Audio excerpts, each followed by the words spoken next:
오늘 하나님의 말씀은 마태복음 5장 43에서 48절입니다. 다 같이 봉독하겠습니다. 또 내 이웃을 사랑하고 내 원수를 미워하라 하였다는 것을 너희가 들었으나 나는 너희에게 이르노니 너희 원수를 사랑하며 너희를 박해하는 자를 위하여 기도하라. 이같이 한즉 하늘에 계신 너희 아버지의 아들이 되리니 이는 하나님이 그 해를 악인과 선인에게 비추시며 비를 의로운 자와 불의의 자에게 내려주심이라. 너희가 너희를 사랑하는 자를 사랑하면 무슨 상이 있으리요? 세리도 이같이 아니하느냐? 또 너희가 너희 형제에게만 무난하면 남보다 더하는 것이 무엇이냐? 이방인들도 이같이 아니하느냐? 그러므로 하늘에 계신 너희 아버지의 온전하심과 같이 너희도 온전하라. 아멘.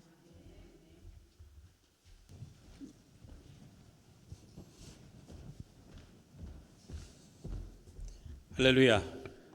예, 오늘도 말씀 듣기 전에 우리 서로 인사 나누고 말씀 듣도록 하겠습니다. 우리 엄지손가락 들고요. 오직 예수, 줄여서 오예 인사하시죠. 오예.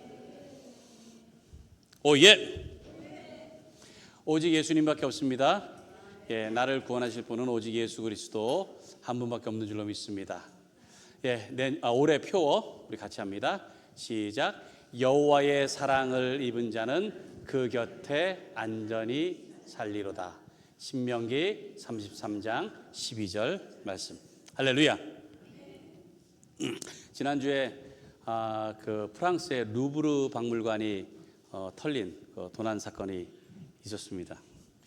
예, 그 4인조 절도범들이 그것도 대낮에, 예, 아침에 사람들이 막 다니고 구경하고 하는 그때인데 지금 그 박물관에 공사를 하니까 공사를 하는 틈을 타서 거기에 세워진 사다리 차를 타고 올라가서 그것을 훔쳐서, 예, 아주 유유히 7분 만에 빠져나가서, 예, 도망을 쳤다고 그래요.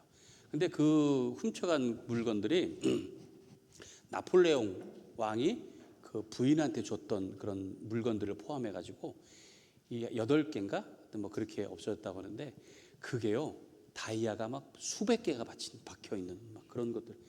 그 금액이 뭐 사실 가치를 따질 수 없지만 굳이 따진다면 뭐 1,400억? 그 정도 되는 그런 거라고 합니다. 근데 어젠가 재밌는 기사가 나왔어요. 뭐냐면 지금 그 난리잖아요. 난리인데 그 난리의 틈을 타서 그거를 이용해서 광고하는 회사가 있더라고요. 사다리차 있죠. 사다리차. 이게 독일 거예요. 독일 회사인데 그 사다리차를 제조한 업체가 그걸 이용해서 광고를 했습니다. 그 사진을 딱 놓고서는 그 다음에 그 사진 포스터 밑에 이렇게 썼어요. 재빨리 움직여야 할 때. 재빨리. 그리고는 거기 이렇게 써 있습니다. 최대 400kg의 보물을 분당 42m의 속도로 속삭이듯 조용하게 운반한다. 이렇게. 야, 참. 지금 거기는 물건이 없어져 난리인데 그거리에 뭐 독일이니까 뭐 상관도 없어요. 그러니까 남의 아픔이 나의 기쁨이에요. 나의 기쁨. 그걸 이용하는 거예요. 나의 기회다. 더 재밌는 기사가 또 있었습니다. 그게 뭐냐면 루브르 박물관이 그 도난을 당했잖아요. 그런데 오히려 이것 때문에 관광객, 이 방문객 수가 더 늘어날 것이라고 기대에 차 있대요. 왜냐하면 사람들이 그게 엄청난 보물이 도난을 당했잖아요. 과연 어떻게 훔쳐갔을까? 이게 궁금한 거예요. 이게. 그래서 이렇게 보석이 있던 자리 있죠. 보석이 있던 자리. 딱 있던 자리. 전에는 그냥 보석이 있던 자리인데 지금은 이제 전에 보석이 있던 자리. 이제 이렇게 되는 거예요. 그러면 사람들이 와 이게 어떻게 들어와서 어떻게 훔쳐서 나갔을까? 이것을 흥미롭게 생각하기 때문에 관광객들이 지금도 빨리 문 열라고 막 아우성이래요. 그래서 그 루브르 박물관 측은 오히려 그 때문에 더 기대감이 높다고 합니다. 참, 돈 되면 다 되는 거예요. 돈 되면. 네. 참 아이러니하지 않습니까? 세상은 참 그래요. 뭐가 맞는 건지 뭐가 틀린 건지를 구분하기가 쉽지가 않아요. 세상은 그렇습니다. 그래서도 진리라고 하는 게 이게 어떤 게 맞는 건지 점점 더 혼란스러운 그런 시대가 됐습니다. 그래서 뭐 진리인 것 같은 게 오히려 틀린 것처럼 느껴져요. 오히려. 네. 그게 이게 맞나? 이게 아닌가? 오히려 사람들을 헷갈리게 그렇게 하는 것입니다. 오늘 우리가 이제 가라사대 말씀 계속 이어가면서 오늘은 원수를 사랑하라라는 말씀을 우리가 함께 나누려고 하는데요. 이 말씀도 그래요. 이 말씀도 원수를 사랑하라. 이게 참 어찌 보면 심플한 얘기지만 이게 지금 시대도 이 진리가 지켜지는 게 쉽지가 않습니다. 이게 맞나? 왜냐하면 세상은 어떻게 해요? 지금 원수를 사랑하는 게 아니고 뭐하러 그래요? 원수를 어떻게 하면 대처할 수 있을까? 아니면 어떻게 하면 피하고 좀 이렇게 무마시키고 살 수 있을까? 그런 것들을 가르치잖아요. 그러니까 우리는 말씀 가운데서 원수를 사랑하라. 이 말씀이 진리인데도 참 순종하기 어렵고 참 이해하기 어렵습니다. 그런데 그럼에도 불구하고 예수님께서 우리에게 하신 진리의 말씀이다라는 거예요. 그래서 오늘 말씀을 통해서 이 진리를 깨닫는 그런 시간 되시기를 간절히 바랍니다. 자, 먼저 43절, 44절 오늘 본문의 말씀 같이 보죠. 같이 읽어볼까요? 시작. 또 내 이웃을 사랑하고 내 원수를 미워하라 하였다는 것을 너희가 들었으나 나는 너희에게 이르노니 너희 원수를 사랑하며 너희를 박해하는 자를 위하여 기도하라. 모세를 통해서 받은 그 율법에서는 이웃을 사랑하고 원수를 미워하라 이렇게 가르치고 있다는 거예요. 근데 여기서 먼저 원수라고 하는 그 부류가 무엇인지 우리가 좀 살펴봐야 됩니다. 원수가 누구냐? 그 당시에 첫 번째는 이방인입니다. 이방인. 이게 유대인들이 아닌 다른 이방인들. 특별히 이스라엘 민족을 괴롭히는 이방인들. 이건 아주 지옥의 불쏘시개 같은 존재들이에요. 이거는 멸망받아, 심판받아 마땅한 아주 원수 중에서 원수들이 그런 민족들입니다. 그리고 또 누가 있는가 하면 이방 민족하고 결탁해가지고 이방인이 아님에도 불구하고 우리 민족 중에서 배신한 사람들, 세리, 율법을 지키지 않는 사람들, 이런 사람들은 하나님의 심판이 있어야 된다고 하는 원수로 여겼다는 거예요. 그런 사람들 원수로 여겼습니다. 그래서 일단 유대인들은요 그런 사람들하고 웬만하면 상종을 하지 않았습니다. 그런 사람들 별로 이렇게 뭐 인간 취급을 하지 않았어요.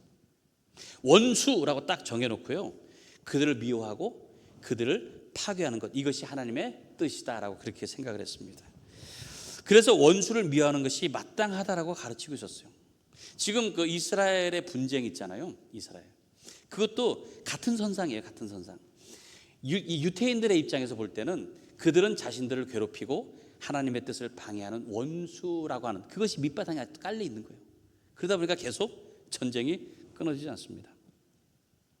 그런데요, 여러분 이 성경을 살펴보면은 모세 율법에는 정작 원수를 미워하라는 계명이 없어요.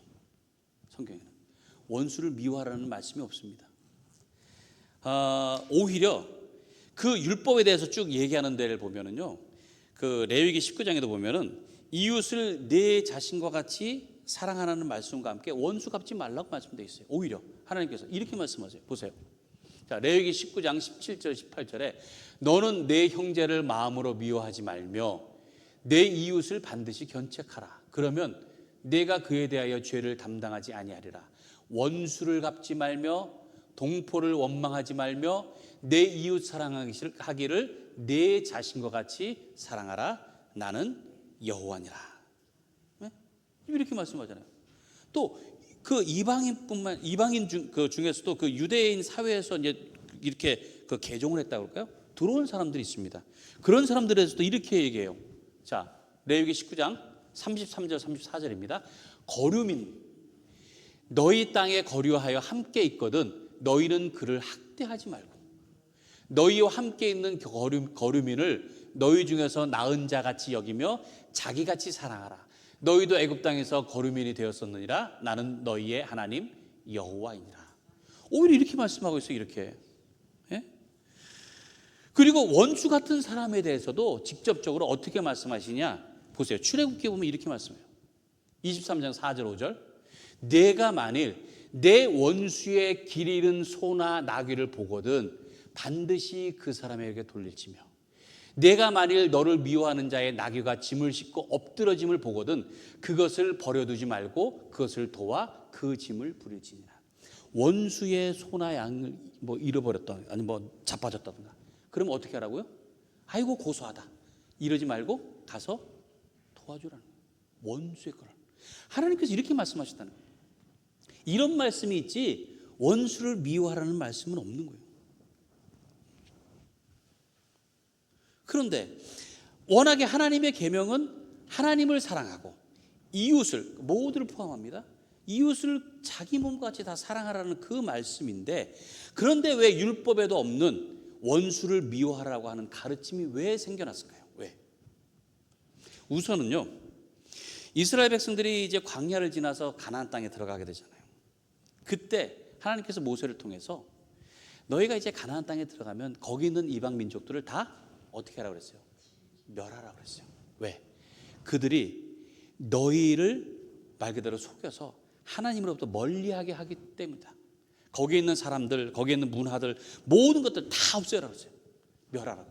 그래야 너희 신앙을 지킬 수 있기 때문에 멸하라고 그랬습니다.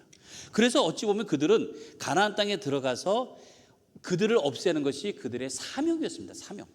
말 그대로 원수를 심판하는 것 이것이 하나님의 그 명령이고 그들의 사명이었던 거예요. 그래서 그런 이유 때문에도 이방 민족을 미워하고 파괴해야 한다는 그런 사상이 만들어져 있었던 겁니다. 그래서 일부 이 랍비라든지 그다음에 학자들은 원수를 미워하라라고 가르친 거예요. 그러니까 그 미워하라는 것은 신앙의 차원에서 하는 얘기였습니다. 지금까지도요. 이 유대인들이 회당에서 전통적으로 드리는 기도문이라는 것이 있습니다.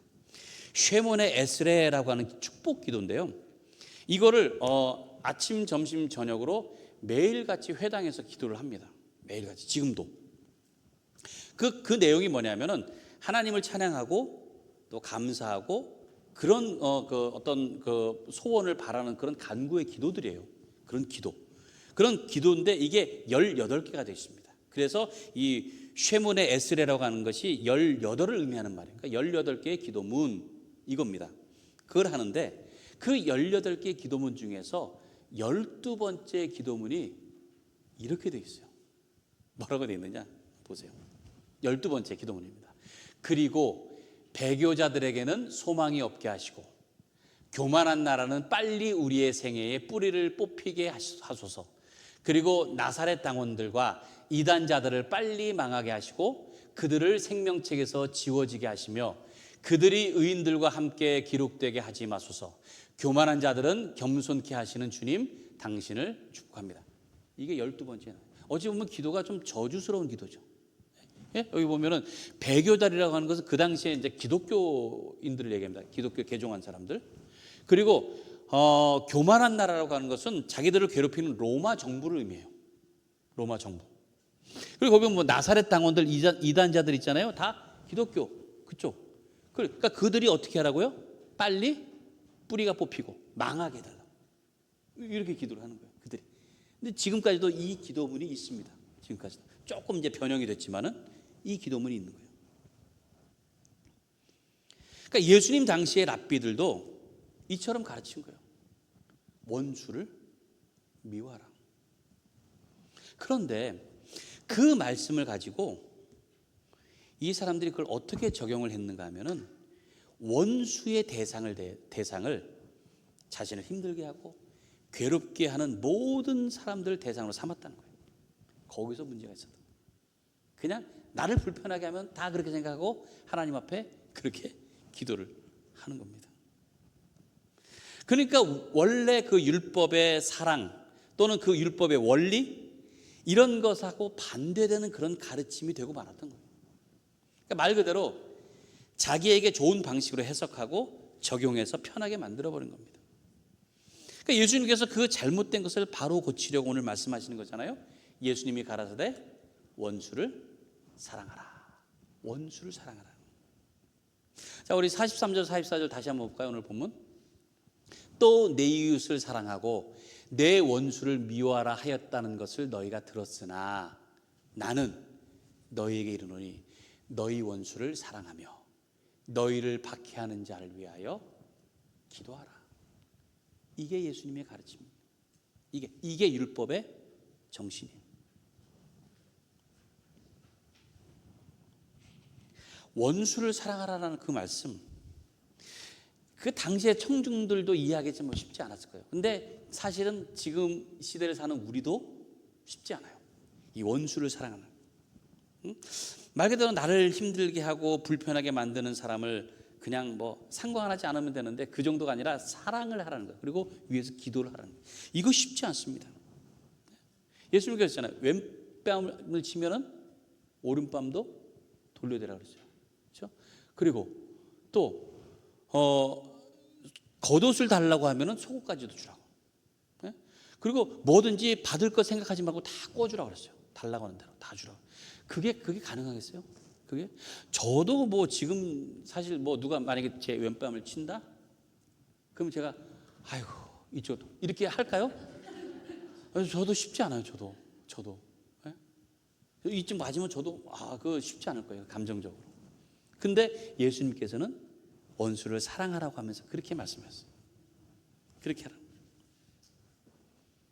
그게 사실은 어렵지만은 우리는 그 말씀대로 해야 되는 거예요. 왜? 이것이 진리니까. 예수님의 가르침이니까. 우리는 예수님의 제자로 부르심을 받았어요. 예수님께서도 원수를 사랑하는 모습 보여주셨잖아요. 네? 자기를 채찍질하고 자기를 십자가에 못 박아서 그 조롱하면서 죽이려고 하는 그 사람들 향해서 뭐라고 그럽니까? 아버지요, 저들의 죄를 용서해 주옵소서. 저들이 알지 못해서 그렇습니다. 알지 못해서. 그 억울하고 그 고통스럽고 그런 가운데서도 예수님은 원수를 사랑하는 것이 이런 것이라는 것을 보여주신 거예요. 근데 우리는 꼭 원수가 아니더라도요, 친구 사이도 또는 뭐 부부 사이도 이게 참 조금만 불편하면 이게 사랑하는 것이 쉽지 않아요. 그렇잖아요. 네? 조금 이렇게 감정을 건드리기라도 하면은 하도 꼴 보기 싫어요. 그러니까 뭘 이렇게 잘해도 꼴 보기 싫어. 잘하면 더 꼴 보기 싫어. 이상해요 이게 마음에 조금 이렇게 약간만 서운하고 미운 마음이 있으면 그냥 왼수가 되고요. 그럼 그 왼수가 뭘 해도 하여튼 딸꾹질 해도 싫어. 하여튼 싫어. 다 미워. 다 싫어. 근데 그런 감정이라는 것을 갖고 있는데 그게 우리의 솔직한 마음인데 근데 우리가 어떻게 그것을 사랑하냔 말이에요. 원수를. 그래서 다음 구절이 참 중요합니다. 다음 구절이 45절 말씀입니다. 45절 같이 한번 읽습니다. 시작. 이같이 한즉 하늘에 계신 너희 아버지의 아들이 되리니 이는 하나님이 그 해를 악인과 선인에게 비추시며 비를 의로운 자와 불의한 자에게 내려주심이라. 하나님께서 해를 비추시는데 착하고 선한 사람에게만 비추시는 것이 아니고 못되고 악한 사람에게도 비추신다는 말씀입니다. 비를 내리시는데 의롭고 올바른 사람에게만 비를 내리시는 게 아니고 의롭고 치사한 사람에게도 비를 내리신다는 거예요. 하나님께서 다. 그러니까 우리가 이 땅에서 누리는 하나님의 은혜라는 것은 무조건적인 것입니다. 조건이 없어요. 내가 선해서 하나님께서 주시는 게 아니에요. 그러니까 다른 사람이 나한테 힘들게 했다고 해서 그 사람이 악하니까 하나님께서 은혜를 주시지 않는다? 그게 아니라 반대로 얘기하면 내가 다른 사람에게 잘못해가지고 원수같이 된다고 해서 나한테 안 내려주시고 그런 건 아니라는 거예요. 우리가 그럴 수 있잖아요. 내가 의도치 않아요. 내가 전혀 생각지 않았음에도 불구하고 내 말 한마디, 내 표정 하나, 내 뭐 손짓 하나, 내 행동 하나 때문에 다른 사람이 상처받을 때가 있습니다. 그럼 그 사람은 나를 왼수로 여기는 거예요. 왼수로. 왜? 아유, 저 김은관 목사 저 왼수. 그럴 수 있잖아요. 나는 몰라요. 그러면 그 사람이 하나님 저 사람 저 왼수 같은 사람 망하게 해주십시오. 하나님 해도 비도 비추지 말아서. 그렇게 하나님의 심판을 원해서 기도하면 어떻게 되겠어요? 만약에 그것처럼 그렇게 기도대로 응답된다면 어떻게 되겠습니까? 하나님께서는 그것 때문에 내리시는 게 아니에요. 무조건적이시다는 거예요. 그것이 하나님의 은혜라는 거예요. 마치 아버지는 자식들이 있는데 자식들 중에서도 그러나 다 착하지 않아요. 착한 자식이 있는 반면에 못된 자식이 있어요. 그렇지만 똑같은 마음으로 바라보는 것처럼 우리를 당신의 자녀로 똑같이 여기신다는 거예요. 하나님께서 이같이 한즉 하늘에 계신 너희 아버지의 아들이 되리니 그러시잖아요. 내가 하나님의 아들이라면 아버지의 뜻을 제대로 알고 받아들여야 됩니다. 내가 원수처럼 여기는 사람에게서도 하나님께서는 그 영혼과 생명을 소중하게 여기신다는 것을 우리가 깨달아야 되는 거예요. 자, 46절, 47절, 48절 말씀 같이 읽습니다. 시작. 너희가 너희를 사랑하는 자를 사랑하면 무슨 상이 있으리요? 세리도 이같이 아니하느냐? 또 너희가 너희 형제에게만 무만하면 남보다 더하는 것이 무엇이냐? 이방인들도 이같이 아니하느냐? 그러므로 하늘에 계신 너희 아버지의 온전하심과 같이 너희도 온전하라. 사랑할 만한 사람을 사랑하는 것은 세리도 한다 그랬어요. 이방인도 한다 그랬습니다. 사기꾼들도 하고요, 깡패들도 하고요, 도둑놈들도 해요. 자기가 사랑하는 사람은 끔찍히 사랑해요. 그건 누구나 다 할 수 있다는 거예요. 누구나. 그런데 참 그리스도인이라면 거기에서 머물러서는 안 된다는 말씀입니다. 예수님이 가라사대 원수를 사랑하라. 원수 사랑하라. 이 말씀은 우리에게 늘 도전이 되는 말씀입니다. 늘 살다 보면은 미워하는 사람이 하나도 없는 사람이 어디 있겠어요?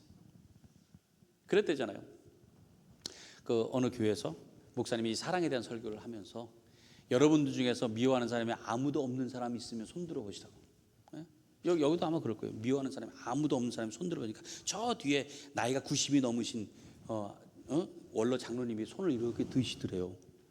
그 목사님이 와, 역시 장로님이라 하나님의 사랑을 실천하면서 미워하는 사람이 아무도 없는가 보군요. 했더니 그 장로님이 하시는 말씀이 아니요, 얼마 전까지 있었는데 다 죽었어요. 그랬대잖아요. 그러니까 우리가 미워하는 사람이 없는 사람 없어요. 미워하는 사람 없는 사람 없어요. 나는 어려워요. 나는 힘들어요. 어떻게 원수를 사랑해요? 어찌 보면 참 평생의 도전과 목표가 되는 그런 말씀입니다. 원수라는 게 그래요. 오늘까지도 없었는데 내일 갑자기 생길 수도 있어요. 누가 원수가 될지 모릅니다. 그럴 때에 이 말씀을 마음에 두고 나는 어렵지만 성령께서 도와주시면 그 모든 것을 내가 넓게 이해하고 받아들일 수 있겠구나. 우리가 그렇게 노력을 해야 된다는 말씀이에요. 하늘에 계신 아버지의 온전하심 같이 온전하라라고 말씀하시잖아요. 물론 하나님의 온전하심이라고 하는 것 그대로 그만큼 온전할 수는 없습니다. 아무도. 그럼에도 예수님께서 말씀하신 거예요. 하나님의 온전하심처럼 너희도 온전하라. 이 온전하라는 말씀은 뭐냐면 흠이 없이 그렇게 순종하려고 노력하는 그 마음이라는 거예요. 그러니까 그렇게 노력하고 애쓰고 할 때에 예수님께서는 그것이 하나님의 온전하심과 같다라고 말씀하시는 거예요. 우리는 그렇게 노력을 해야 돼요. 힘들고 불편하고 어려운 일이지만 뭐 굳이 그럴 필요 있겠어? 뭐 내가 꼭 그렇게만 해야 돼? 라고 하지 말고 어떻게든 나는 하나님의 자녀다. 하나님의 말씀대로 순종하는 제자다. 그래서 그 말씀을 따라서 내가 온전한 마음으로 겸손하게 순종하는 모습으로 그렇게 살아야 되겠다라고 애를 써야 되는 줄로 믿습니다. 그랬을 때 그것이 진리가 되는 거예요. 그랬을 때 그 진리의 결실을 우리가 맺을 수 있는 것입니다. 예수님께서 말씀하셨잖아요. 원수를 사랑하라. 원수를 위해 기도하라. 하나님 아버지처럼 온전하라. 이게 주님의 말씀, 진리입니다. 이 말씀을 여러분들 마음에 새기고 한 주간도 살아가시기 바랍니다. 반드시 하나님의 놀라운 사랑의 역사, 사랑의 결실이 있게 될 줄로 믿습니다. 우리 시간 함께 우리 찬양하고 그리고 함께 기도하도록 하겠습니다.